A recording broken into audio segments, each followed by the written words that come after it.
ဒေါသဆိုတာပြင်းထန်တဲ့စိတ်ခံစားမှုတစ်ခုဖြစ်ပါတယ်။ကဲဒါကိုသာမထင်ကွက်ပဲထားလိုက်မယ်ဆိုရင်တော့စိတ်ပိုင်းဆိုင်ရာထိခိုက်မှုတွေအများကြီးဖြစ်ပေါ်လာနိုင်တာပေါ့။အကြောင်းအရာတစ်ခုကိုမှန်ကန်စွာမတွေးခေါ်နိုင်တော့ပဲအမှားယွင်းတွေလည်းဖြစ်လာနိုင်ပါတယ်။ပြောရရင်တော့ဒေါသမီးဟာမိမိကိုယ်တိုင်ကိုရောမိမိဝန်းကျင်ကလူတွေကိုပါလောင်မြိုက်စေမှာဖြစ်ပါတယ်။အဲ့ဒီအခါမှာလူမှုအတိုင်းဝိုင်းနဲ့ကင်းကွာတာမျိုးကျန်းမာရေးပြဿနာတွေနဲ့မူရစ်စေဝါပြဿနာတွေအထိပါဖြစ်လာနိုင်ပါတယ်။တကယ်တော့လူတစ်ယောက်နဲ့တစ်ယောက်ကဒေါသကိုရင်ဆိုင်တွေ့ကြုံရပုံချင်းမတူကြပါဘူး။ဒေါသကိုထိန်းချုပ်နိုင်စွမ်းကလည်းတစ်ယောက်နဲ့တစ်ယောက်ကွဲပြားပါတယ်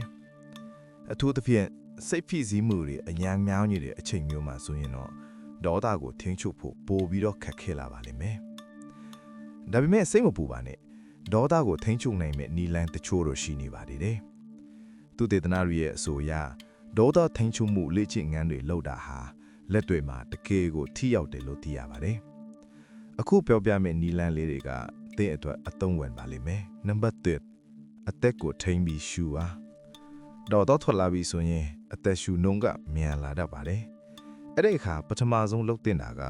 မိမိကိုယ်ကိုထိန်းပြီးတော့အသက်ကိုဖြည်းဖြည်းချင်းဝါကိုရှူဖို့ပါပဲ။နှာခေါင်းကနေလေကိုသွင်းပြီးပါးစပ်ကနေပြန်ထုတ်ပါရင်ဘတ်တင်မကပဲဝမ်းပိုက်ထဲအထိရောက်အောင်ရှူသွင်းပါဒါကိုထပ်ပြန်တလဲလဲလုပ်ကြည့်ပြပါနံပါတ်2ကြွက်သားတွေကိုဖြေလို့ပါဒေါသထွက်ရင်ခန္ဓာကိုယ်ကတောင့်တင်းလာတတ်ပါပဲဥစွာခန္ဓာကိုယ်ကကြွက်သားတွေကိုတဖြည်းဖြည်းချင်းအားစိတ်ပြီးတောင့်လိုက်ပါပြီးရင်တော့ဖြည်းဖြည်းချင်းပြန်လျှော့ချလိုက်ပါခေါင်းကနေခြေထောက်အထိတဆုရင်းစီကိုအစင်လိုက်လုပ်ကြည့်ပါနော်နံပါတ်3တီငိန်တဲ့ပတ်ဝန်းကျင်ကိုမြင်အောင်ကြည့်ပါမိမိစိတ်ထဲမှာမတ်တာချဖို့တဲ့စိတ်ငြိမ်ပြီးအေးချမ်းတဲ့နေရာလေးမှာထိုင်နေတယ်လို့သဘောထားလိုက်ပါမျက်လုံးလေးမိတ်ပြီးအဲ့ဒီအေးချမ်းမှုကိုသေချာလေးမြင်အောင်ကြည့်ပါနံပါတ်4လှုပ်ရှားမှုပြုလုပ်ပါကိုယ်လက်လှုပ်ရှားခြင်းမှာစိတ်ဖိစီးမှုကိုလျှော့ချဖို့အများကြီးအထောက်အကူပြုပါတယ်လမ်းအမြန်လျှောက်တာပဲဖြစ်ဖြစ်စပိန်စီးငါပဲဖြစ်ဖြစ်ပုံမှန်လေးလုပ်ပေးတင်ပါတယ်နံပါတ်5ဒေါသဖြစ်စေတဲ့အရာတွေကိုရှာဖွေပါမိမိကိုဘယ်အရာကဒေါသထွက်စေတာလဲဆိုတာကိုအချိန်ယူပြီးဖော်ထုတ်ကြည့်ပါသိပြီဆိုရင်တော့အဲ့ဒီအရာတွေကိုရှောင်ကျဉ်တာဖြစ်ဒါမှမဟုတ်ပြေလဲအောင်ဖြည့်ရှင်းတာဖြစ်လုပ်နိုင်ပါတယ်နံပါတ်6ရက်တန့်ပြီးနားထောင်ပါအငင်းပွားစရာကြုံလာရင်ဒေါသမစိုးပါဘူးနော်တစ်ဖက်သားရဲ့ဆိုလိုရင်းကိုတေချာနားထောင်ပြီးမိမိရဲ့အတွေးအမြင်ကိုလည်းပွင့်ပွင့်လင်းလင်းရှင်းပြပါအဖြေရှာဖို့စ조사ကြည့်ပါနော်နံပါတ်9တွေးခေါ်မှုကိုပြောင်းလဲပါဒေါသထွက်တဲ့အခါအရာအလုံးကစိုးရွားနေတယ်လို့ထင်ရတတ်ပါတယ်